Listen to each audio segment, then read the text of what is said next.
কি বলছিল? এসো না আল্লাহর নামে গান গায়, এসো না মন প্রাণ জুড়ায়, এসো না মন প্রাণ জুড়ায়। ঠিক না? কি বুঝলেন? আপনি তো মনে করতেছেন জিকিরটা নামাজের পরে 33 বার করলেন, 500 বার করলেন, চোখ বন্ধ করে করলেন। জিকির এখানে সীমাবদ্ধ নয়। জিকির আপনার হাটে মাঠে ঘাটে চাকরি, তারপরে আপনার টেবিলে চেয়ারে, যে যে চেয়ারে আছেন সেখানেও আল্লাহর জিকির আছে, সেখানেও কোরআনে কারিম আছে। কোরআনকে আপনি কই থেকে মাইনাস করবেন? আপনি বড় শিল্পী হবেন, কবি হবেন, রাইটার হবেন, সাংবাদিক হবেন, ট্রাকে আপনি মাল লোড দিতেছেন, সেখানেও আল্লাহর জিকির করা যায়। আমার কথা কি আমি বুঝাতে পারছি? বলে হুজুর সেখানে আবার কিভাবে আল্লাহর জিকির করবে? ট্রাকে মাল উড়াইতেছে, গাছ উড়াইতেছে, এক এক ডিস্ট্রিক্টে এক এক রকমের মিছিল দিয়ে উঠা, গভীর নলকূপ বসাইতে, সেখানেও কলমেস্তুরিরা হেলফারেরা বিভিন্ন রকমের স্লোগান দেয়, দেয়নি? জি জি, কথা কয় না? জি জি। তাহলে আপনি সেখানে কিভাবে আল্লাহকে আপনি প্রিজাইড করবেন, আল্লাহর জিকির করবেন? সেই ব্যবস্থাপনা ইসলাম রেখে দিয়েছে। আল্লাহু আকবার। বলে আফসারি হুজুর সেটা কিভাবে? আরব দেশে আমাদের ট্রাক ঠেলবার সময় বিরতিতে যদি ট্রাকটা সমস্যা ঠেলে বা গাছ লোড দেওয়ার সময় মিছিল দেয়, মারো টান হেইলুস, আরো জোরে হেইলুস। আবার বরিশালের দিকে দেখলাম যে আরেক রকমের টান দেয়, আরেক রকমের স্লোগান বলে, এই মারো টান হেই আল্লাহ, আরো জোরে হেই আল্লাহ। তা আফসারি সাহেব সেখানে আমরা, এখানে তো হেই আল্লাহ দেখলাম, তো আমাদের কুমিল্লাতে আবার আল্লাহ জিকির কেমনে করবেন? আনানাসিন রাদিয়াল্লাহু তাআলা আনহু قال جعل المهاجرون والأنصار يحفرون الخندق وينقلون التراب وهم يقولون نحن الذين بايعوا محمدا على الجهاد أبدا أبدا। খন্দকের খননে খুঁজতেছেন কঠিন পাথর, খুঁজতে খুঁজতে সাহাবায়ে কেরাম দুর্বল হয়ে গেছেন। কেউ 3 দিনের উপবাস, কেউ 60 দিনের উপবাস, ক্যান্টনমেন্ট থেকে খানা চায়। বিশ্বনবীর কয় হুজুর খানা দেন, কিছুই নাই। কয় দিনের উপবাস, কয় হুজুর 3 দিন। পাথর কয়টা? কয় একটা বানছি ফেটে। আমার দেখো গামছা খুলি দেখাইলাম, আমার ফেটে তো 3টা পাথর। তো এই খন্দকের খননে খুঁজতে যাইয়া সাহাবায়ে কেরাম মিছিল দেয়, নাহানুল্লাযিনা বায়াউ মুহাম্মাদান, নাহনুল্লাযিনা বায়াউ মুহাম্মাদান আলাল জিহাদে আবাদান আবাদা। আমরা সেই সম্প্রদায় যারা আমরা নবীজির হাতে হাত থেকে বায়াত গ্রহণ করেছি যুদ্ধের জন্য। দেখছেন নি মিছিলটা? নাহনুল্লাযিনা বায়াউ মুহাম্মাদান আলাল জিহাদে আবাদান আবাদা। সৌদি আরবে দেখবেন গ্রামের ভিতরে গেলে তারা ওই কঠিন কাজটা, যেভাবে আপনারা গাছ টানেন, কঠিন কাজটা করতে গেলে সেখানে তারা আল্লাহর নাম বলে। নজরুল রসুল হাহুনা, যে দলনেতা সে বলে আর কি, নজরুলের রসুল, সবাই কয় হাহুনা, নজরুলের কোরআন হাহুনা, নজরুলের ওহী হাহুনা। মানে বলে কি, রাসূল নাজিল হয়েছে, সবাই বলে আমাদের দেশে কোরআন নাজিল, আমাদের দেশে ওহী নাজিল, আমাদের দেশে। তাহলে সব জায়গায় আল্লাহ জিকির করা কথা কিন্তু বুঝতে পারেন না, সময় কিন্তু কম। কোরআনে কারিমে 114 সূরার ভিতরে একটা সূরার নাম আছে সূরাতুশ শুআরা। কবি, সাহিত্যিক, সাংবাদিক, মিডিয়া কর্মী, টক শো কর্মী, আজকে সেই ব্যাপারে কথা বলবো। সুবহানাল্লাহ বলে। তো হুজুর আমরা গ্রামের মানুষ, আমাদেরকে এত স্ট্যান্ডার্ড কথা শোনাইলে আমরা কেমনে কি করি? এখন তো প্রত্যেকের হাতে মোবাইল শরীফ আছে, আছে না? মোবাইল শরীফ আছে তো, কোরআন শরীফ না থাকলেও মোবাইল শরীফ আছে, আছে তো। এখন যে যত আইফোন ইউজ করে, স্মার্টফোন ইউজ করে, তারেও বলা হয় স্মার্ট, ঠিক কিনা? অর্থাৎ আফটার অলের উপরে আমি আপনাকে সংস্কৃতিটা আজকে উপহার দেব। সংস্কৃতি এটা একটা বিগরাস আলোচনা, অনেক বড় একটা আলোচনা। 40 মিনিটে এই কথাটা ফোটানো মুশকিল হবে। সংস্কৃতি কি? আমাদের জীবন চলার স্পন্দনে 24 আওয়ার্স আমরা যেভাবে চলছি জ্ঞান বিজ্ঞান প্রযুক্তির সাথে, সেই জ্ঞান বিজ্ঞান প্রযুক্তির সাথে তাল মিলিয়ে কিভাবে আমার আল্লাহর জিকিরটা করা যায়, এটাই হচ্ছে ইসলামী সংস্কৃতি। সুবহানাল্লাহ বলে। আফসারি সাহেব কথাটা আমরা বুঝতে পারিনি। আপনার ছেলেকে আপনি সর ও সর পড়ান, এটা পড়ানো ফরজ, সে মাতৃভাষা শিখবে। তবে শরীয়তে অজাগর নয়। শরিয়াতে অন্য রকমের খারাপ এই জিনিস নয়, রশিতে ঈশ্বর নয়। আপনি শরীয়তে শিখাবেন, শুরুতে অজু করো মুমিন ভাই, চলো সবাই মসজিদে যায়। শরিয়াতে আল্লাহ এক, আল্লাহ সবার মালিক, নাই তার কোনো শরীক। ওই আপনি প্রতিটা বিন্দু থেকে সিন্ধু আপনার দুই চোখে যা দেখবেন, সমগ্র কিছুতে কিভাবে তাওহীদ আর রিসালাতের জিনিসটা ঢুকানো যায়, সেইভাবে যদি আপনি আমল করতে পারেন, আপনার মাঠে ঘাটে আল্লাহ জিকির উঠবে, সেখানেও আপনি আল্লাহ জিকির করতে পারবেন। কথাটাকে আমি বুঝাতে পারছি তো? এই যে ফেসবুক আর ইউটিউব ছেলেমেয়েদের হাতে হাতে হাতে আসেনি, ইউটিউবে খুললে আপনি দর্শনের ছবি, লজ্জাস্থানের ছবি, নাউজুবিল্লাহ এগুলো বলাটাও অরুচিকর। ইউটিউবে তাই, তাহলে এই জিনিসটাকে কিভাবে আল্লাহ জিকিরের ভিতরে ঢুকান যায়? আপনার মাইন্ডটা যদি ওইভাবে আপনাকে সুন্দরভাবে মাইন্ডটা মদিনার দিকে ফিরানো যায়, তাইলে আপনার এই জিনিসগুলো সংস্কৃতি হবে। এখান দিয়ে আপনার আল্লাহ জিকির এবং কোরআন আনালিসিস করা, ইসলাম সম্পর্কে গবেষণা করার আপনার দুয়ার খুলে যাবে। দেখেন 1500 বছর আগে মহান আল্লাহ একটা সূরার নাম রাখছে সূরাতুশ শুআরা। সাংবাদিকতা, ইউটিউব সূরার নাম ফেসবুক। হাল উনাব্বিউকুম আলা মান তানাজ্জালুশ শায়াতিন। নবীও হাল উনাব্বিউকুম, আমি কি আপনাদেরকে সংবাদ দিব কিনা কার কাছে শয়তান নাজিল হয়? তানাজ্জালু আলা কুল্লি আফাকিন আসিম, যে মিথ্যে কথা বলে, ইফতিরা দেয়, তার কাছে শয়তান নাজিল হয়। ইউলকাউনা সামা ওয়া আকসারুহুম কাযিবুন, ঘুমের ঘোরে, কল্পনার সাগরে কিছু কিছু কবি, শিল্পী, গায়ক, গায়িকা, নায়ক, নায়িকাদের কল্পনা শয়তান কানে ঢেলে দেয়, এমনি এমনি বল, এমনি এমনি ক, ঠিক না? তাদের কাছে শয়তান নাজিল হয়। ওয়াশ-শুআরাউ ইয়াত্তাবিউহুমুল গাওন, আর অধিকাংশ কবি, সাহিত্যিক, সাংবাদিক তারা পথভ্রষ্টতায় আছে। আলাম তারা আন্নাহুম ফি কুল্লি ওয়াদিন ইয়াহিমুন, আপনি কি দেখেন না তারা পাহাড় থেকে, উপত্যকা থেকে নামলে উদ্ভ্রান্তের মতো দেখা যায়? কথা কয় না, কথা কি বুঝছেন? কোরআন জীবন্ত ফিল্ম আপনাকে দেখাচ্ছে। অনেক শিল্পী, অনেক গিটার বাদক, ঢোল বাদক, মানুষজন এই মাত্র ছড়িয়ে গেছে, ওরে চুল কনা হে কনা, স্বাভাবিক নাই, কথা বলে। আল্লাহ মেসেজ দিচ্ছে কি, ফি কুল্লি ওয়াদি ইয়াহিমুন, উদ্ভ্রান্তের মতো পাহাড় থেকে নেমে এসেছে, মানে এ গ্রহের মানুষ নয়। ওয়া আন্নাহুম ইয়াকুলুনা মা লা ইয়াফআলুন, তারা মহান আল্লাহ সম্পর্কে এমন কথা বলে, মানুষকে এমন জিনিসের আহ্বান করে যা তারা করে না। ইল্লাল্লাযীনা আমানু ওয়া আমিলুস সালিহাতি ওয়া যাকারুল্লাহা কাসীরান ওয়া ইনতাসারু মিন বা'দি মা যুলিমু ওয়া সায়ালামুল্লাযীনা যালামু আইয়া মুনকালাবিন ইয়ানকালিবুন।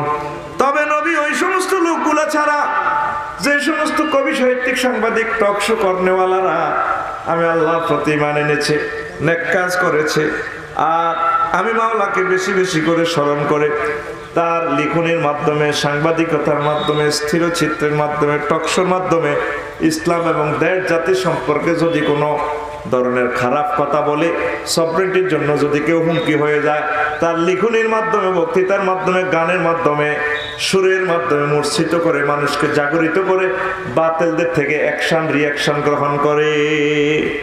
কথা বুঝছেন? কঠিন কথা। এই কবি, সাহিত্যিক, সাংবাদিকতা এটা বিশাল একটা নিয়ামত। সেই নজরুল ইসলাম রাহিমাহুল্লাহ তাআলা লিখছেন, মাররে লাথি ভাঙরে তালা, যত সব বন্দিশালা, আগুন জ্বালা আগুন জ্বালা।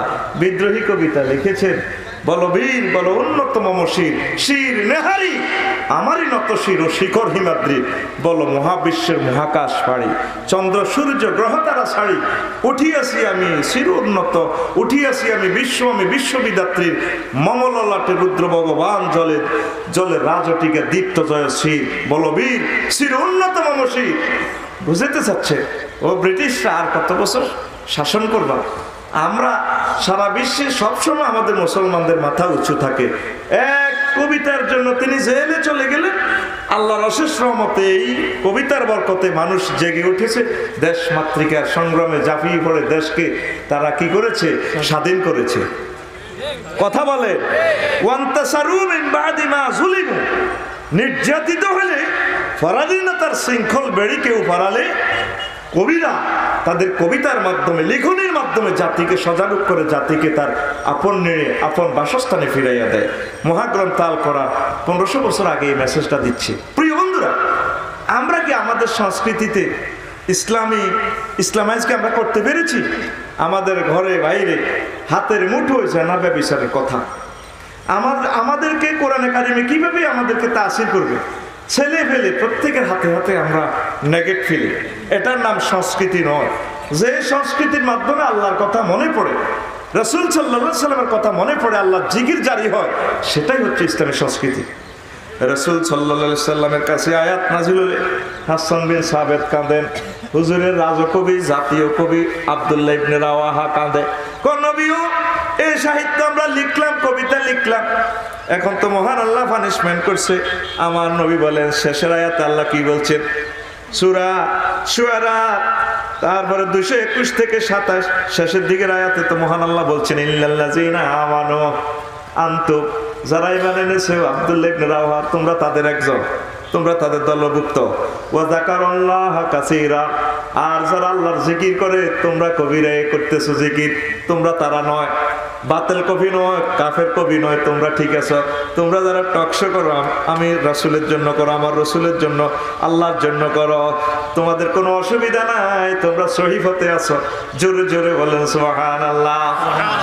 এই বিশ্বে এমন কোন মহাপুরুষ পাওয়া যাবে না যিনি কোনো কবি সাহিত্যিক সাংবাদিকের জন্য এভাবে শিল্পীর জন্য দোয়া করেছেন। বিশ্বনবী মুহাম্মদ রাসূলুল্লাহ সাল্লাল্লাহু আলাইহি সাল্লামকে পাওয়া যায়। আবু হুরায়রা রাদিয়াল্লাহু তাআলা আনহু হাদিসের রাবী, বুখারীতে হাদিসখানে এসেছে, তিনি হাসান বিন সাবিতের জন্য দোয়া করেছেন, আল্লাহুম্মা আইয়িদহু বিরূহিল কুদুস, ও আল্লাহ তুমি রূহুল কুদুস দ্বারা জিবরিল আমিনের মাধ্যমে আমার হাসান বিন সাবিতকে সাহায্য করো, যাতে করে সে টকশো করতে পারে, যাতে করে কবিতার মাধ্যমে, গানের মাধ্যমে, সুরের মূর্ছনার মাধ্যমে বাতিলদের জবাব দিতে পারে। ঠিক কিনা? কি বুঝলেন? তা আমাদের মুসলমান শিল্পীরা যেভাবে গায়, এভাবে কি আল্লাহর দিকে নিয়ে আসে না শয়তানের দিকে নিয়ে যায়? হ্যাঁ, কি জেনার দিকে নিয়ে যায় না জেনা থেকে ফিরিয়ে রাখে? জেনার দিকে নিয়ে যায়, জেনার দিকে নিয়ে যায়। এই তাদের কদমে দরখাস্তটা রাখার জন্য আজকের এই আলোচনাটা।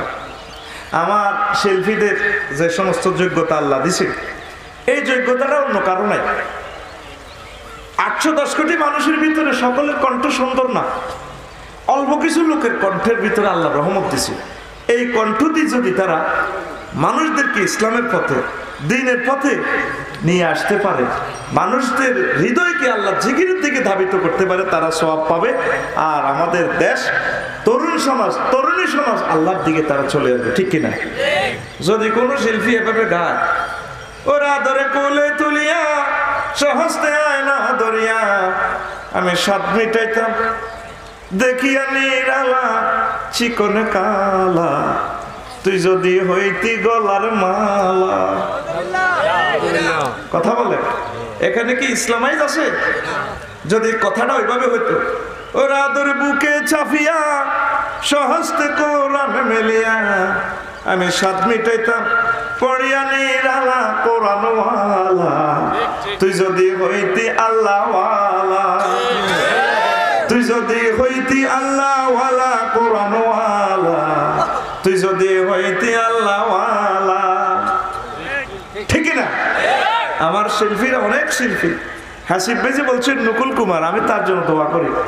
বাংলার জমিনে কোরআন নিয়ে এত সুন্দর গান আর কেউ লেখেনি। ঠিক কিনা? আমার মুসলিম শিল্পীরা কি যে লেখে, কি যে গান, কেমন যে লাগে। ইয়াহিমুন ফি কুল্লি ওয়াদি ইয়াহিমুন, গিটার বাজায়, হারমোনিয়াম বাজায়, আমি তার চেহারার দিকে তাকে, কত সুন্দর চেহারা বাজায়। আহা, চুল কোথায়, হাত কোথায়, মহিলা বললেন চুল বাঁধি লোজার মতো ডুলিরা, মুসলমান ছেলেরা ঢোল বাজা লোজার মতো ফাউডারে চেঁচা, এমনি এমনি দি দেখবেন ফাউ দিতে পারে না, এটা একটা তালার কি। আবার আরো কিছু কিছু শিল্পীরা, আমার কলিজার টুকরা, আমার মুসলমান ভাইয়েরা, কি কি আপনার কি কয় যে কি বাউল নিকল এই জামা কাপড়, স্মার্ট জামা কাপড় থুই কি কোতারে কত রকমের টুরা টুরা করি একটা মানুষের বেসর করে গেছে। ওরা কথা কয় না, লালন, লোকে বলে লালন ফকির কোন জাতের ছেলে। গেছিলাম কোথাও, আহারে গাঁজা টানা, বেড়ি টানা, গন্ধে, আহা কোন জাতের ছেলে। ওরে কথা কয় না। নবীজির কাছে রাজকবি ছিলেন কিনা? ছিল। ওমর রাদিয়াল্লাহু আনহু তাদের জন্য মঞ্চ বানায় দিছে মসজিদে নববীতে, তোমরা এখানে সাহিত্য সংস্কৃতির চর্চা করবা। আজকে মুসলমানদের ভিতরে সাহিত্য সংস্কৃতির চর্চা নাই, সব মোবাইলের দিকে চলে গেছে। এটা কাফেরদের চালাকি। মোবাইলের নেট বন্ধ করবে, সংস্কৃতি শেষ। মোবাইলটা ইউজ করবেন, ক্যামেরা ইউজ করবেন, স্যাটেলাইট ইউজ করবেন, তবে সাহিত্য সংস্কৃতিটা ঘরেও কিছু প্র্যাকটিস করবেন। কথা কি বুঝতে পারছি? আপনার ছেলেমেয়েদেরকে কিছু ইসলামী গজল শিখাবেন, ইসলামী গান শিখাবেন, দেশপত্রিকার গান শিখাবেন। সুরের সাথে মানুষের সম্পর্ক। সারা বিশ্বে যতগুলো নবী রাসূল আল্লাহ পাঠাইছেন প্রত্যেকের কণ্ঠ ছিল সুন্দর। সুরের এমন একটা শক্তি আছে যে শক্তি কোনো বোমারও নাই। হযরত দাউদ আলাইহিস সালাম এই বিশ্বের এমন এক নবী। দাউদ নবী যখন জাবুর তেলাওয়াত করতেন, বনি ইসরাইলেরা মাহফিল শুনতো কম, দিনের বেলায় মাহফিল তো আসি কেমনে। কিন্তু সত্যিকার আল্লাহ এবং তার রাসূলের প্রেমের মানুষগুলা চলে এসেছে, কোরআনের বাণী তাদের কলিজা গেঁথেছে। কথা ঠিক কিনা? দাউদ আলাইহিস সালাম জাবুর তেলাওয়াত করলে আকাশের পাখিরা, সমুদ্রের মাছেরা সব ছুটে চলে আসতো, সব হুজুরের বয়ান শুনতো। পৃথিবীতে এমন নির্বিজ্ঞান নাই, এমন সুরবিজ্ঞান নাই যে সুরবিজ্ঞান দিয়ে আকাশের পাখিকে ধরা যায়। এই পর্যন্ত বিশ্বে হাজার হাজার কোটি কোটি বিলিয়ন গান সুর করা হয়েছে, লেখা হয়েছে। এখনো কি আপনারা কারো জানা আছে কি না যে গানের কারণে পাখিরা চলে এসেছে? আর কুকুরও আসবে না, ডোল ফিডার লোকে লাড়ি দেখলে কুকুর দিব ডোল। কিন্তু কোরআন আমাদেরকে ইনফরমেশন দিচ্ছে, ইন্না সাখখারনাল জিবালা মাহু ইউসাব্বিহুনা বিল আশি ওয়াল ইশরাক ওয়াত তায়রা মাহশুনাতান কুল্লুন লাহু আওয়াব ওয়া শাদাদনা মুলকাহু ওয়া আতাইনাহুল হিকমাতা ওয়া ফাসলাল কিতাব। আমি দাউদ নবীকে এত সুন্দর কণ্ঠ দিয়েছি, আকাশ বাতাস সাগর পর্যন্ত মোহিত হয়ে যেত, পাখিরা চলে আসতো। এত সুন্দর স্মার্ট বক্তৃতা আমি আল্লাহ তারে শিখেছি, যে বক্তৃতাটা দুনিয়ার আর কেউ পারতো না। ঠিক না? তাহলে এই কোরআনের মোহিনী শক্তি দিয়ে বিশ্ব নবী আবু জেহেলকে ধরেছেন। যে আবু জেহেল আইন পাশ করছে আজকে কোরআন নিষিদ্ধ, কেউ কোরআনের মাহফিলে যাইব গিরাসে সিয়েলে, কথা কয় না। সে আবু জেহেল রাত্রেবেলা ঘুমাইতে যায়, ঘুম আসে না, চটপট চটপট করে নির্হারা পাখির মতো। ভাবি সাহেবা কয় এরকম করো বা ঘুমাইয়ে না, ডার্লিং ঘুমাইয়ে না, সিডাকসিন খাও, সিডাকসিন ফামো কই লাভ হবে না, মোহাম্মদের মুখে কোরআন না শুনলে আমার ঘুম আসবে না। যাও তাইলে একটু শুনে আসো। বেড়ার ফাঁকে কান লাগাইয়া গভীর রজনীতে কোরআন শুনে এরপর বাসায় ফিরতেছে। ফাঁকে আবার কোন একটা মানুষের পদধ্বনি শোনা যায়। সে বলল, কে তুই? কে তুই? তো এখনই কস আমি প্রেসিডেন্ট। পারে দিঘা দুম্বা চুরি করছস না উঠ চুরি করছস? কাছে এসে দেখে যে আবু সুফিয়ান। ও কি রে, কোনায় গেছস? ও বাইরে ভাই মোহাম্মদের মুখে কোরআন শোনার জন্য গিয়েছি। তুই কোনায় গেছ? আমি প্রেসিডেন্ট, একটু পোলাইট ল্যাঙ্গুয়েজ ইউজ করস না। আর আমরা স্বাস্থ্যযাত্র ভাই দিনে বলবো আর কি, প্রেসিডেন্ট হন তো দোনো ভাই বন্ধু। আমিও তো তাই। তুই কোন দিক দিছিলি? আমি দক্ষিণ দিক দিই। তুই কোন দিক দিক? আমি উত্তর দিক দিছিলাম। দুইজন খোঁজ গল্প করতে করতে আরো একটু কাছে আসলো। আরো একজন মানুষের পদধ্বনি শোনা যায়, কে তোরা? চা থেকে কাপ করো। দেখেছে কাছে আসিয়া দেখেছে। তারপরে ওদবা ও কিরে কোনায় গেছস? ও তোরা ধনরা কোনায় গেছ? তুই ডাক। আগে তোরটা গেছি কোরআনে মুহাম্মদের মুখে কোরআন শোনার জন্য সাল্লাল্লাহু আয় হায়, তুই এত প্রস্তাব করছিলি কোরআন নিষিদ্ধ করার জন্য, তাই তো করছিলাম, তবে কোরআন না শুনলে ভালো লাগে না। তোরা কি করছস, কোথায় গেছস? ওই গভীর রজনীতে আমরাও কোরআন শুনতে গেছি, তিনজন তিন বেড়ার ফাঁকে তিন দিক দিয়ে শুনছে। প্রিয় বন্ধুরা, কোরআনের এমন মোহিনী শক্তি, আমরা মুসলমানরা কোরআনের সংস্কৃতিটা ডোর টু ডোর, হার্ট থেকে হার্ট, সল থেকে সলে আমরা পৌঁছাতে পারি না, এটা আমাদের অযোগ্যতা। প্রতিটা ঘরে যদি আমরা কোরআনের সংস্কৃতি চালু করতে পারতাম, প্রতিটা মানুষ আল্লাহর একত্ববাদ ভালো করে বুঝতে পারত, নবী মুহাম্মদ রাসূলুল্লাহ সাল্লাল্লাহু আলাইহি সাল্লামের রাসালাতটা বুঝতে পারত। কথা ঠিক কি না? কোরআনের সংস্কৃতি তো নাই, কোরআন রিসাইট নাই, কোরআন আমরা তেলাওয়াত করি না। কথা ঠিক কিনা? গানে আমাদের যুবকগুলোরে ধ্বংস করে দিতেছে। এখন গানগুলোকে কিভাবে ইসলামাইজ করা যায় সেই চিন্তাটা করতে হবে আমাদের শিল্পীদের, আমাদের কলেজের টুকরা শিল্পীদের কাছে আমি নিবেদন রাখবো, আপনারা অন্তত গানগুলোকে সুস্থ সংস্কৃতি বিকাশে আপনারা এগুলা রচনা করেন, তাহলে উপকার হবে। অনেক শিল্পী ভাইরা বলে আমরা ওনাদের গান গাই, আমরা ওনাদেরকে আসলে ক্রিটিসাইজ করি না, আমরা ওনাদেরকে ভালোবাসি। প্রত্যেক মানুষই তো আমাদের, হিন্দু বৌদ্ধ খ্রিস্টান, শিল্পী প্লেয়ার সকল মানুষ আমাদের কাস্টমার, ঠিক কিনা? প্রতিটা মানুষকে যদি আমরা তাওহীদ রিসালাত প্রেজেন্ট করতে পারি, তাকে যদি আমরা রিফাইন করে ঈমান আমল ঠিক করে দিতে পারি, লোকটা তো জান্নাতে গেল। আমরা তো গান গাওয়ার জন্য আসি না, ঠিক কিনা? দেখেন একটা শিল্পী তরুণ তরুণী যদি এভাবে জামা টানে যদি গানটা গায়, কলজার ভিতর গাঁথি রেখুম তোমারে, ঠিক কিনা? সেটা কেমন বোঝা যায়? ফোলা মেয়েরে সেনাদি বাড়ি দিয়ে এভাবে দিক সেনার লগে বাজাই রেখুম তোমারে ও ননাই রে, কলজার ভিতর পেরাগে মারে তোমারে, নাউজুবিল্লাহ। কিন্তু গানটা যদি এভাবে স্থাপন করা হইতো, কলজার ভিতর গাঁথি রেখুম তোমারে ও মসজিদে রে, কলজার ভিতর পেরাগ মারমু তোমারে, তুই হইলে আর কলজার মধু পরানের পরান, তোমারে সারা মন দিয়ে বদ্দা চাঁদ খা, আড্ডা দিতে ন যাই ওমায়, সিয়রট খাইতে ন যাই ওমায়, তোমারে সারিয়া রে ও মসজিদ রে, কলজার ভিতর গাঁথি রেখুম তোমারে। তাহলে গানটা প্রাণ ফিরে পাইতো, 1 ঘন্টা ওয়াজের সমপরিমাণ লোড হইতো এই গানে। কিন্তু গানটা তো আমাদের তরুণ তরুণীদেরকে ধ্বংস করতেছে।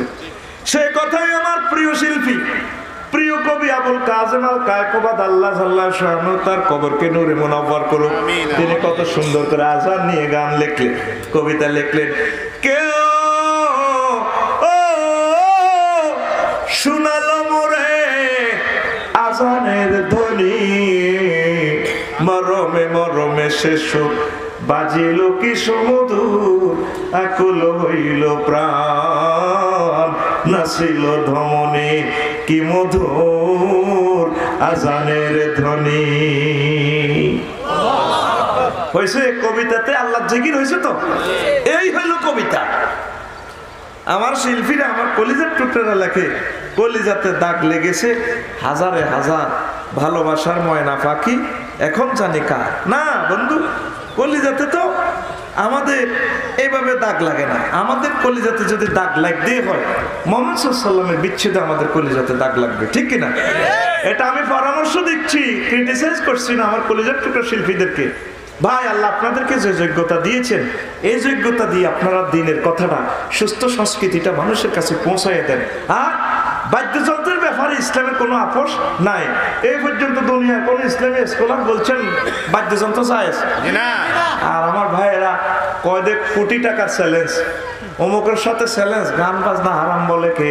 আবার অনেকে বলে গান বাজনা যদি হারাম হয় তারপরে কোরআনও হারাম হবে। নাউজুবিল্লাহ। আমরা নাস্তিক হয়ে যাচ্ছি, দিনের পর দিন আমরা বেঈমান হয়ে যাচ্ছি। সাহাবায়ে কেরামের আমলে তো গান ছিল, তখনও তো বাদ্যযন্ত্র ছিল, কিন্তু হুজুর তো কোনো বাদ্যযন্ত্র অ্যাপ্রুভাল করেন না ইসলামে। হুজুর বলেছেন বহিস্তুলিত কাসরিল মাজামি, আমি গান বাজনাকে ধ্বংস করার জন্য এসেছি। ও আমার প্রিয় শিল্পীরা, আমার নায়কেরা, আপনার ইসলামের বা সমাজের একটা সুন্দর সংস্কৃতিকে, সুন্দর একটা প্রবলেমকে অভিনয়ের মাধ্যমে তুলে ধরেন, এটাই তো ইসলাম চায়। তুরস্ক এখন রিলিজটি না কি কি চ্যানেলগুলা কি কি জিনিস অভিনয় করে দেখাই দিতেছে যুদ্ধগুলা, খুব ভালো। আমি এখনো দেখার সুযোগ পাই নাই, এই জন্য আমি কমেন্টস করতে পারতেছি না। আমার এক প্রিয় শিল্পী, কি সুন্দর রাসূল সাল্লাল্লাহু আলাইহি ওয়াসাল্লামের প্রেম তার কণ্ঠ দিয়ে আসে, কি দারুণ ভাবে তিনি গান গাইতেছেন। দক্ষিণা বাতাস পশ্চিমেতে যাও। তাকে প্রশ্ন করা হলো, দক্ষিণের বাতাসটা উত্তরে যাবে, আপনি কেন একে পশ্চিমে পাঠাইতেছেন? শিল্পী বলতেছে, শিল্পী কি জবাব দেয়? সেথায় আমার নবীর বাড়ি, সেথায় আমার আল্লাহর নবীর বাড়ি, একটা খবর যদি পাও পশ্চিমেতে যাও। মানে কবি শিল্পী তিনি নিবেদন রাখছেন বাতাসের কাছে, বাতাস যাও, তোমার তো পাসপোর্ট ভিসা লাগবে না, তোমার কোনো সীমানা নেই, কোনো সভরেন্টি তোমাকে আটকাতে পারবে না, সব দেশ তোমার, যাই আমার সালামটা তুমি দাও। হয়তো আমার হায়াত নাও কুলাতে পারে আমি নবীজিকে সালাম দেওয়া। আমি শিল্পীর গানটা শুনে কেঁদেছি কয়েকবার। কি সুন্দর কথা বললেন শিল্পী, আমি খুশি হয়ে আমি তাকে বলছি না আর বাতাসে সালাম দেওয়া লাগবে না, উমরার ফুল্লি খরচ আমি দিয়ে দিয়েছি আমার প্রিয় শিল্পীকে। তা আপনারা এইভাবেই এগুলো নির্মাণ করেন। অশ্লীল সংস্কৃতি ইসলামে প্রবল করে না। ফুললি গানটা বাদ্যযন্ত্র শুধু ওই জিনিসটা হারাম থাকে, এটা ডিলিট করলে মোটামুটি গানটা ইসলামাইজ হয়ে যায়। কথা বলে দক্ষিণা বাতাস পশ্চিমেতে যা, সেথায় আমার নবীর বাড়ি, সেথায় আমার আল্লাহর নবীর বাড়ি, একটা খবর যদি পাও পশ্চিমেতে যাও। ঠিক না? ওরে বাতাস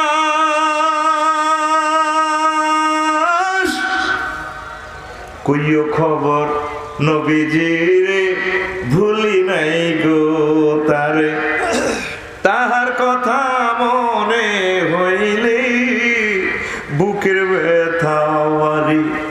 কইও খবর বন্ধু আহারে, ভুলি নাই গো তারে, তাহার কথা মনে হইলে বুকের দরদ বাড়ি। দিব্যি দিলাম না করিলে, ওরে বাতাস দিব্যি দিলাম না করিলে, মাথার কি রাখা পশ্চিমেতে যা। ওরে দক্ষিণা বাতাস পশ্চিমেতে যাও। এখানে শিল্পীর গানে কি পাওয়া গেল? নবীর প্রেম ভালোবাসা পাওয়া গেল। এইভাবে যদি আমরা প্রত্যেকটা সেক্টরে সংস্কৃতিতে যদি আমরা ইসলামাইজ করতে পারি, সারা বিশ্বব্যাপী ইসলামের সৌন্দর্যটা ফুটে উঠবে। ঠিক না? আমাদের জাতীয় কবি নজরুল ইসলাম রাহিমাহুল্লাহ তাআলা, আমাদের তো তিনি কুমিল্লার দুলাভাই, ঠিক নেই? আমার এটা শাহ দৌলতপুর, আমার মুরাদনগর দৌলতপুরে ওনার আমার শ্বশুর বাড়ি, তাহলে মিলছে শাহ দৌলতপুর আর দৌলতপুর। তিনি আমাদের কি কুমিল্লার জাতীয় দুলাভাই। কথা কয় না। আমি নিজে নিজে গবেষণা করলাম, 100 বছরের এলমের তাসাউফটা তার একটা গানের একটা কলিতে চলে এসেছে।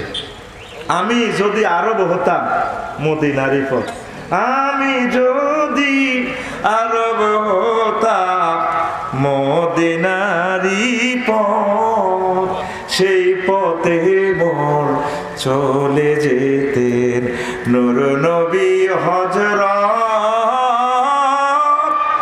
আমি যদি আরব হতাম মদিনারই পথ।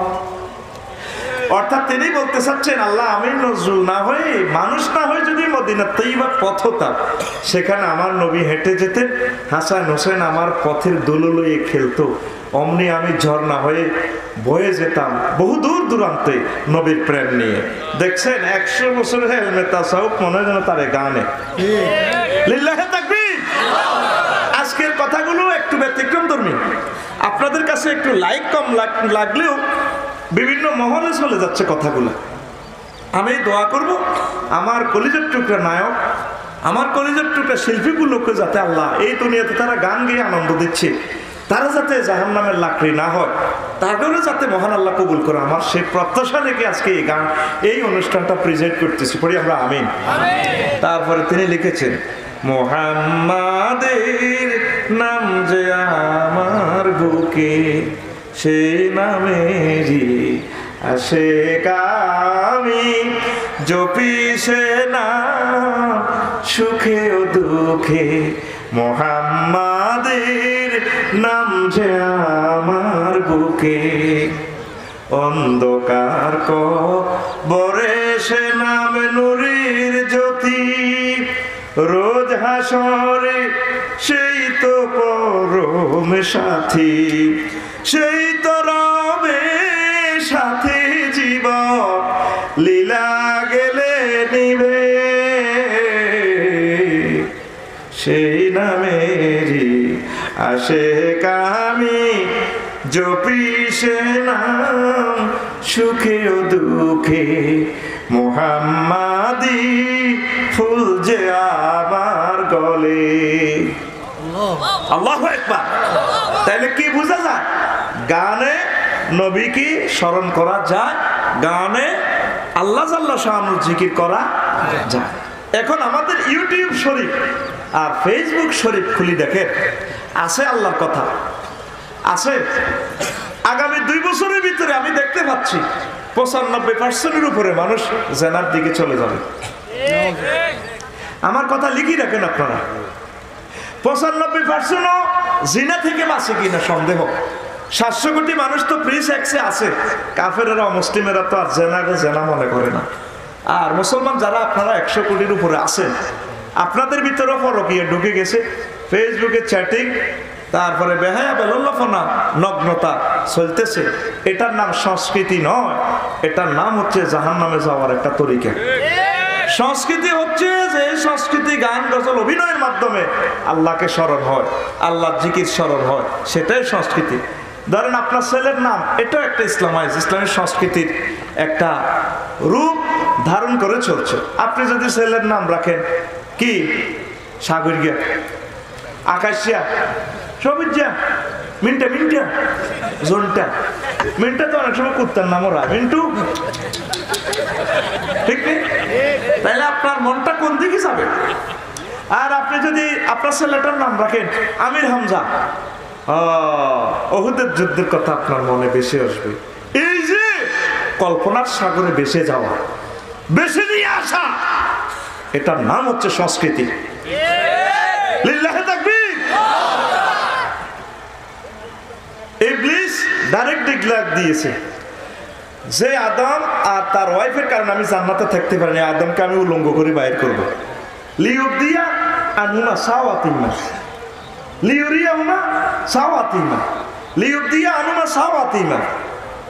ইবলিস ওয়াসওয়াসা দিয়েছে যাতে তাদেরকে উলঙ্গ করা যায়। ঠিকই উলঙ্গ করে সে জান্নাত থেকে আব্বাকে বাইর করছে। আর 700 কোটি মানব সন্তানকে উলঙ্গ করে দিয়েছে ফ্রি সেক্সের নামে। আর বাকি রয়েছিস তোরা মুসলমান, তোরা সংস্কৃতির নামে কি তোদের লেবাসের সংস্কৃতি, কি গানের সংস্কৃতি, কি পড়ালেখার সংস্কৃতি, না জীবনযাপনের সংস্কৃতি, না যাতায়াতের সংস্কৃতি, না পলিটিক্যাল সংস্কৃতি, প্রত্যেকটা সংস্কৃতিতে তোদেরকে ইবলিস উলঙ্গ করে দিচ্ছে। আল্লাহ জাল্লাহ শানু বলছে তোমার সংস্কৃতি হবে সর্বাবস্থা আমি আল্লাহ জিকির। আপনারা যদি মিছিলে বলেন কই গেলি রে, তালিবের শাখা শাহ আল্লাহ রাখা আইসে তো আব্বারা, তাইলে তো এটা একটা ফলাইট সংস্কৃতি হইল না। আপনি আপনার দল করেন, সুন্দর একটা মিছিল দিবেন, সুন্দর একটা দেয়া লিখে দিবেন, এটা একটা সংস্কৃতি। কথা বলে আল্লাহওয়ালা কারা? যাদেরকে দেখলে আল্লাহর কথা মনে হয়, আল্লাহ, তাদেরকে দেখলে আল্লাহর কথা মনে হয়। আপনার লেবাস আশাক দেখলে যদি আপনাকে আল্লাহর কথা মনে হয়, আপনার চুলটা যদি দেখলে নবীর চুলের তরিকা মোতাবেক মনে হয়, তাহলে তো আপনি সুন্নতি চুল দেখেছেন। আমরা চুলের দেখতে লাগে ডাকাতের লাইনে, চুলের মহিলা গুল্লা নিয়ে বান্ধি ডোল ফিডা, মাগো একজনের পয়লা ফিডা, আবার লাতিও দেয়, এমনি কনিও দেয়, এমনি তার ফিসও আছে। কি একটা পাগলা কামড় কথা কম। সংস্কৃতি কি রাসূল সাল্লাল্লাহু আলাইহি ওয়াসাল্লাম এনেছেন? মাথা তো খারাপ, মাথা চুলও খারাপ, বাম্বালের মতো লাগে, কথা তো চলে যাবে নেটে। আমার কলিজার টুকরারা কইবে ভাই আমাদেরকে ক্রিটিসাইজ করলেন না, ক্রিটিসাইজ করলাম না, আপনার নির্ঘাত যোগ্যতা আছে। আমি অবাক হয়ে হয়ে এগুলা দেখি, অবাক কিভাবে শিল্পীর গানকে যন্ত্রের মাধ্যমে একাকার করে দেন। কত সুন্দর, কত বড় একটা প্রযুক্তি। আপনি এই সংস্কৃতিটা যদি মন থেকে মননে, দেশ থেকে দেশান্তরে প্রতিটি মানুষের অন্তরে যদি ইসলামের বাণীগুলো, ইসলামের মেসেজটা সুরের মাধ্যমে পৌঁছাতে পারেন, আপনি সার্থক শিল্পী। আপনার জন্য আল্লাহর পক্ষ থেকে পুরস্কার আছে।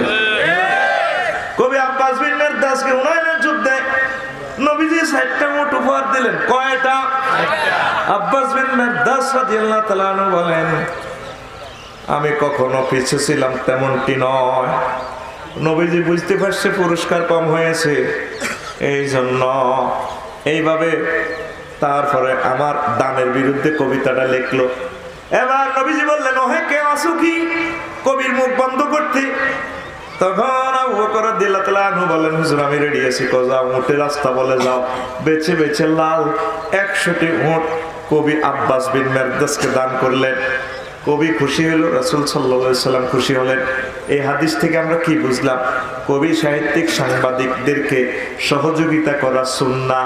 মুহাদারাতুল আরবে একখান হাদিস রয়েছে, কবি সাহিত্যিক শিল্পীদেরকে, নায়কদেরকে দান করা মানে আব্বা আম্মাকে সাদকা করলে, আব্বা আম্মাকে দান করলে যেমন সওয়াব সমান সওয়াব, ঠিক কি না? তবে ওনারা কাজ করবেন আল্লাহর জন্য। ওনারা সব সময় কিভাবে তাওহীদের মেসেজগুলো সুরের মাধ্যমে পৌঁছানো যায় সে চিন্তা চেতনা থাকা লাগে। আমাকে অনেক বন্ধুরা বলে, ভাই আপনি তো নকল করে গেলেছেন অমুক গান তমুক গান। তা আমার আসলে যে সুরটা ভালো লাগে আমি এটারে অনেক সময় নকল করে গেলে আমার ভালো লাগে, কারণ সব তো রাসূল সাল্লাল্লাহু আলাইহি ওয়াসাল্লামের উম্মত। উম্মত কি না? 810 কোটি মানুষ বর্তমানে কার উম্মত? আল্লাহর রাসূলের উম্মত। কার বান্দা? আল্লাহর বান্দা। হুজুর এটা কি বলবেন? হ্যাঁ, তারা মানতেছে না, তবে তারা নবীর উম্মত। বর্তমানে আমরা 18 কোটি মানুষ যারা আমরা বর্তমান সরকারকে ভোট দিয়েছি বা দেই নাই, প্রত্যেকে আমরা সরকারের অধীনে, ঠিক না? তাহলে ধরে নেন আমরা প্রত্যেকে তার জনগণ, আর তিনি আমাদের সরকার। তদরূপ মুহাম্মদ সাল্লাল্লাহু আলাইহি ওয়াসাল্লাম কিয়ামত পর্যন্ত নবী, আর কোন নবী আসবে না। তাহলে সব মানুষ হুজুরের উম্মত, যদিও তারা না মানে। না মানার কারণে খাইব কোনি, খাইব চেঁচা। আমি ফাজলে পড়ার সময় এটা আবার তোরা দিবের সময় সাইজ চ্যানেল আবার অপোজিট হয়ে কি সুন্দর এক হিন্দি গান কানের কাছে বেশি উঠলো, আমরা তো তাইলে শোনেন দেওয়া যায়। তা আমি এগুলো গবেষণার জন্য তো আমরা এটা করতেই হতো, সাইতেই হতো, ওরা কথা কয় না নয়। এতগুলো আমরা বলি কিভাবে? হুজুরেরা ওয়াজ শেষে আমাকে গান মনে, হ্যাঁ শুনবো, কি কি বলতেছেন এগুলো আমরা শুনবো। গানের ভিতরে শিরক বিদআত কোনটা কোনটা আছে আমরা ফাইন্ড আউট করে করে জাতিকে আমরা শ্রদ্ধায় দেবো। এই দায়িত্ব আল্লাহ আমাদেরকে দিয়েছেন। সানুবাইয়িনা লিন-নাস, আল্লাহ আমাদেরকে এটা দায়িত্ব দিয়েছে রেসালাতে। আর কোন নবী রাসূল আসবে না, তোমরা এগুলা বলে দিবা আলেমেরা। দায়িত্ব দিছে কে? আল্লাহ। আমরা এটা আল্লাহর সাথে কন্টাক্ট করা। আমি দেখলাম তার প্রেমিকার জন্য এত সুন্দর গান গাইলো, কি অশ্রুতপূর্ব সুর, আহারের সুর রে। হাজার রকমের বাদ্যযন্ত্র দিয়ে একটা গানকে কি সুন্দর প্রেজেন্ট করলো রাসূলের উম্মতেরা। কিন্তু দুর্ভাগ্য, এত সুন্দর মানুষগুলো কিভাবে জাহান্নামের আগুনে জ্বলবে রে, তাদের কথা ভাবলাম আর কি। আমি গানটা একটা কলি গায়ে দিই, সময় তো কম, শুনবি তো? চালাইতাম নিওয়াজ, আসলে কি বুঝোস নি? ইয়ান 2 বার শোনান লাগবে। আল্লাহ ও হো হা হা হা হা হা,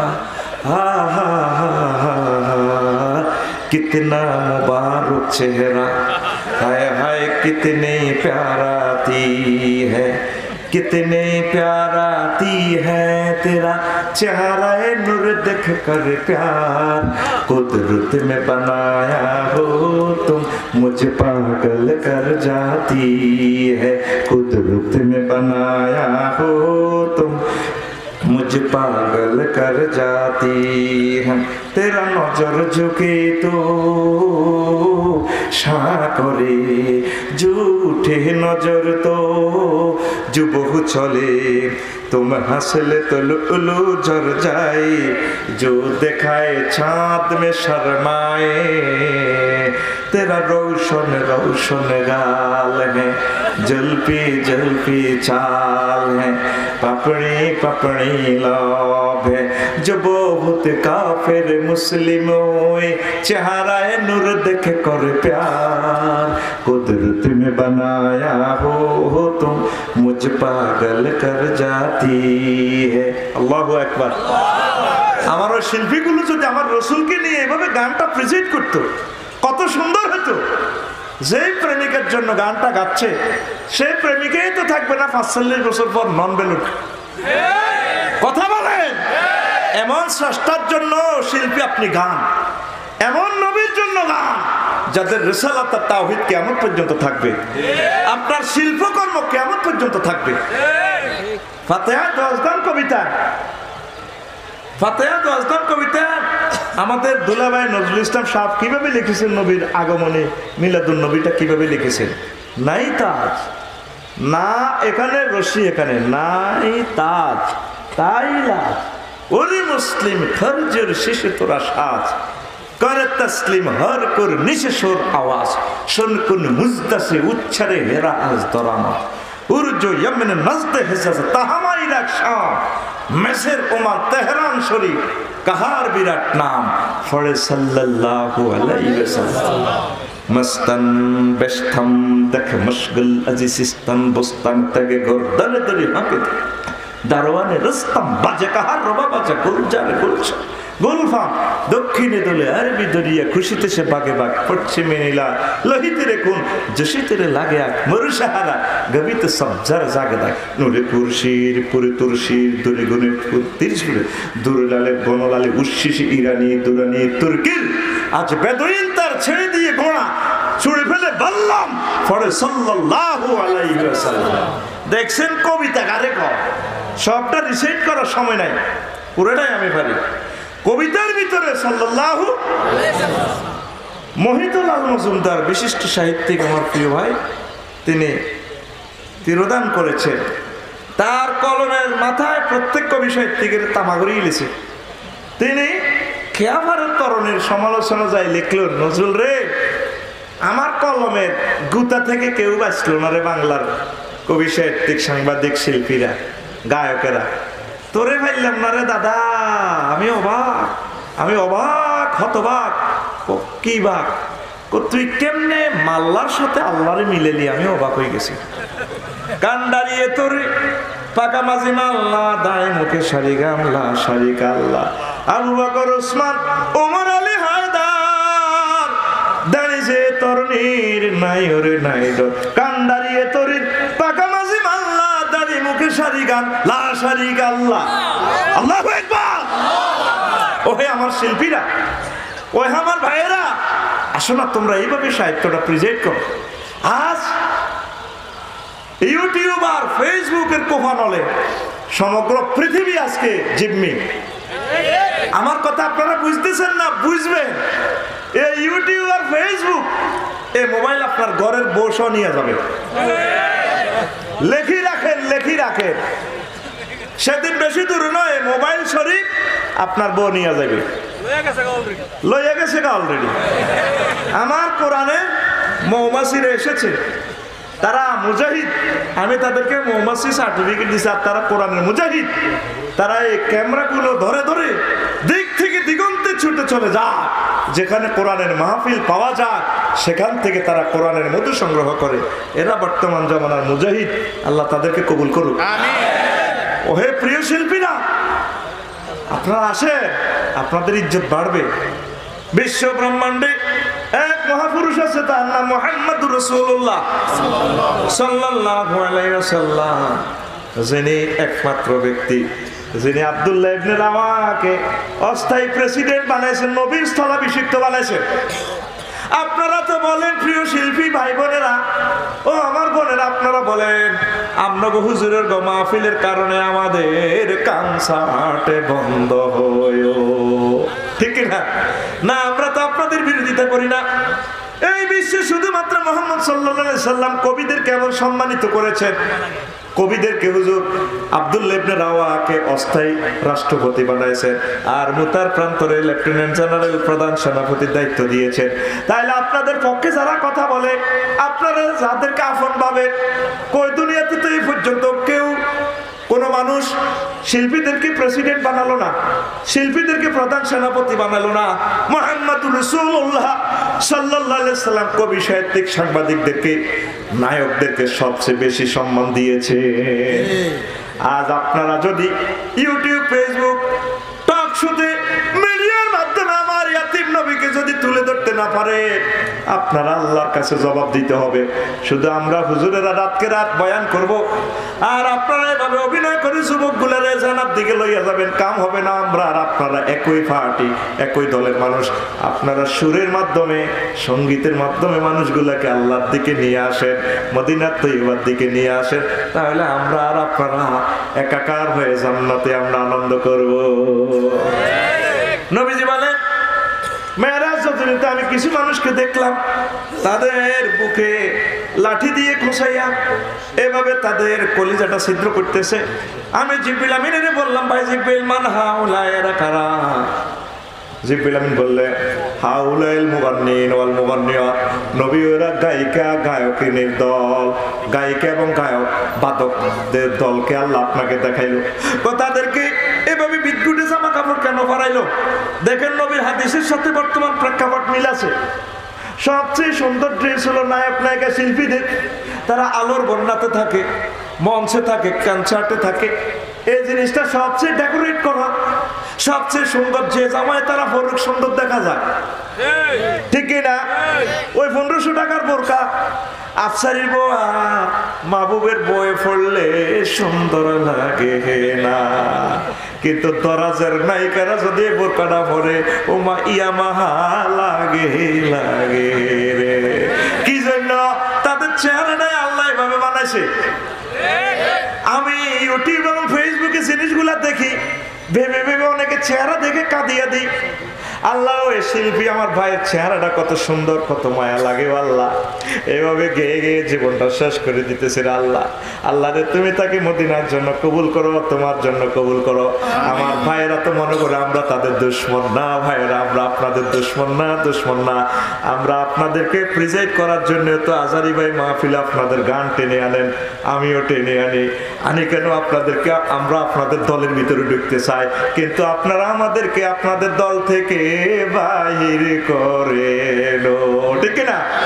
আমি প্রতিষ্ঠান দিলে সব নায়কের আর সব শিল্পীরা আমি আনবো, তারা আমার বন্ধু। তো অনেকের সাথে আমার গুড রিলেশন আছে, অনেককে আমি সহযোগিতা করতে চেষ্টা করি, খুব ভালো মানুষ। নকুল দাকে আমি বলছি, দাদা আমি আপনার একটা গিফট রেখেছি। না ভাই, আপনি দোয়া করেন। আপনি কি এই সেই মনের মানুষ? এই সে আপনি আফসারি জি হুজুর, আমি আপনাকে অনেক লাইক করি। আমি কই, ভাই আপনার জন্য আমি গানে বানাইছি। হ্যাঁ, গান আমি শুনছি। খুব ভালো মানুষ, বড় দিলের মানুষ, অনেকবার দোয়া করি। উনি খুব রিলিজিয়াস, কিন্তু এখন ওই রিলিজিয়াস থেকে আমার টাকা রিসিভ করে নাই। ভাই আমি সাধনা করতেছি, আমি এটা বড় ধরনের একটা অ্যামাউন্ট রাখছিলাম, মাল তো তোদের দিতে অসুবিধা কি, বুঝছ না? ওর কথা কয় না। তারপরে আমার এই যে চট্টগ্রামের আছেন আমার কলিজার টুকরা ভাই সিরাজুল ইসলাম আজাদি ভাই, ওনাকে আমি পার্সোনাল লাইক করি। সমাজের জন্য, দেশ মাতৃকের জন্য তার গান। আসলে একটা মানুষের সব অংশ খারাপ না, তো যেটা খারাপ সেটা আমি ডিলেট করি, আর যে অংশটা তার ভালো আমি এইভাবে বুকে জড়াইয়া ধরি। সবাইকে আমি ভালোবাসি, সবাইকে আমি ভালোবাসি। তোমরা ইউটিউবাররা তাদের বিরুদ্ধে আমাদেরকে এইভাবে নিও না। তোমরা এক নায়িকার লগে আঙ্গুরে এমনি দাও, এই কি কইছে 2 টাকার, 3 টাকার না। একটা মানুষের দাম 2 টাকা না, অনেক দাম। বলা যায় না, তবার চান্স, তবার পেনাল্টি শুট, বাসি হুইসেল দেওয়ার আগ পর্যন্ত পেনাল্টি শুট হইতে পারে, ঠিক রে? 92-তে একটা খেলা দেখছিলাম, বিশ্বকাপ, শেষ মিনিটে হেড দিতে আল্লাহ ইটালির পক্ষে গোল দিবে বিজয়, শেষ মিনিটে। ওর কথা কয় না। অনেক নায়িকা তওবা করে চলে আসছে। হ্যাঁ, আমার বোনেরা চলে আসতেছে কোরআনের রাজ্যে। অনেকে কয় না আগে মাল কামাইছেন, আগে কামাইছেন বাপ। আল্লাহ কি গাফুরুর রহিম, আল্লাহ কি। এখনো যদি আমার ভাইয়েরা আসে, আমার বোনেরা আসে, ইসলামের দরজা তার মৃত্যু পর্যন্ত খোলা। তবে ভাইয়ের মতো করি, তবে আজরাইল জন পাঞ্চার করে দিবে, আর সুযোগ আপনাদেরকে আসলে ক্রিটিসাইজ করি না ভাই, আপনাদেরকে ভালোবাসি। নকুলদার গানটা শুনে অভাবে গেছি আমি, এই গানটার জন্য তাহলে ভালো একটা অ্যামাউন্ট দেখছি, কিন্তু ভাই তো নেয় না। অনেকবার হাম দিছি ভাই, আমার ফেসবুক বন্ধু ভাই ভাই আমি সাধনা করি। ওনাদের ধর্মের অনেক বিধিনিষেধ আছে হয়তো, সেটা আর কি। আর আমাদের ধর্মে যে কেউ এনি হাও যে কেউ গিফট করবে, থ্যাংক ইউ। কি সুন্দর বিগোরাজ ধর্ম, broad mind, we are not short minded. সুবহানাল্লাহ কইতি না? তুই শিখাস, তুই মুসলমানের ফলাপ, তুই শিখাস শরীয়তে অজগর। আর আমার নকুলদা কিভাবে শিখায়? তারপরে বর্ণ আছে রাশি রাশি, মবর্ণকে ভালোবাসি, কারণ মজে আমার প্রাণেরই সম্পদ, মতে মাওলা মতে মোহাম্মদ, মতে মাওলা মতে মোহাম্মদ। কি সুন্দর কথা, কি সুন্দর কথা, এর চেয়ে সুন্দর কথা আর হতে পারেনি। বলেন বলেন, হতে পারে? তিনি বর্ণ নিয়েও গান লিখেছেন, কত সুন্দর করে ইসলামের সৌন্দর্যটা তিনি তুলে ধরেছেন। আলহামদুলিল্লাহ বলেন। মুসলমান লিখতে মলাগে, মুসলমান লিখতে মলাগে, বলো সত্য কি না, মদিয়ে লিখা হয় আমার মক্কা মদিনা। মুসলমান লিখতে মলাগে, মুসলমান লিখতে মলাগে, বলো সত্য কি না, মদিয়ে লিখা হয় আমার মক্কা মদিনা। মসজিদ মাদ্রাসা নামাজে, মসজিদ মাদ্রাসা মাজারে, মলাগে বিশর, মতে মাওলা মতে মোহাম্মদ, মতে মাওলা মতে মোহাম্মদ। বর্ণ আছে রাশি রাশি, মবর্ণকে ভালোবাসি, মজে আমার প্রাণেরই সম্পদ, মতে মাওলা মতে মোহাম্মদ, মতে মাওলা মতে মোহাম্মদ। ঠিক না? এই হলো সংস্কৃতি। প্রিয় বন্ধুরা, অনেক অনেক কথা ছিল, কিভাবে যে বলি। আমার হ্যাঁ রবীন্দ্রনাথ ঠাকুর আমার দাদা, তার গানে যেগুলো মোটামুটি কোনো কি নাই, শিরক বেদাত নাই, সেগুলো তুমি গাও না, সেগুলো গাও, প্র্যাকটিস করো দেশ মাতৃকার জন্য, কোনো অসুবিধা নেই, আমরা লাভ করি এগুলা। গ্রাম ছাড়া ওই রাঙা মাটির পথ, আমার মন ভুলায় রে, গ্রাম ছাড়া ওই রাঙা মাটির পথ, আমার মন ভুলায় রে। প্রিয় বন্ধুরা, রাসূল সাল্লাল্লাহু আলাইহি ওয়াসাল্লামের বিরুদ্ধে একজন কবিতা লিখতো, গান লিখতো, কাব ইবনে জুহাইর। নবীজি বললেন, তাকে যেখানে পাইবা অ্যারেস্ট করে নিয়ে আসো, মৃত্যুদণ্ড আমি নবী দিব।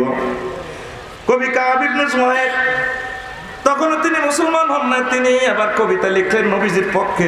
উনবিতু আন্না রাসূলুল্লাহ, উনবিতু আন্না রাসূলুল্লাহ আওয়াদানি ওয়ালা ফাওয়াইন্দা রাসূলুল্লাহ মা'মুল। ও নবী, আমি খবর পেয়েছি আপনি আমাকে হত্যা করবেন।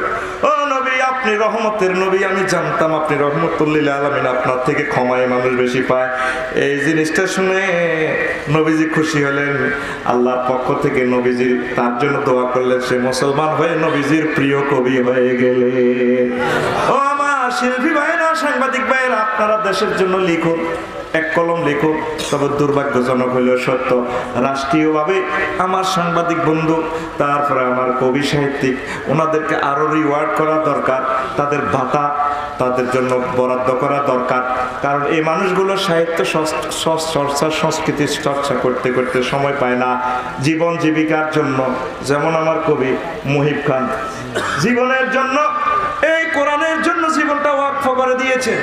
এইভাবে মানুষগুলোকে যদি আমরা রাষ্ট্রীয়ভাবে সম্মানিত করি, মহান আল্লাহ আমাদের দেশে বরকত দিবে। কথা ঠিক কিনা?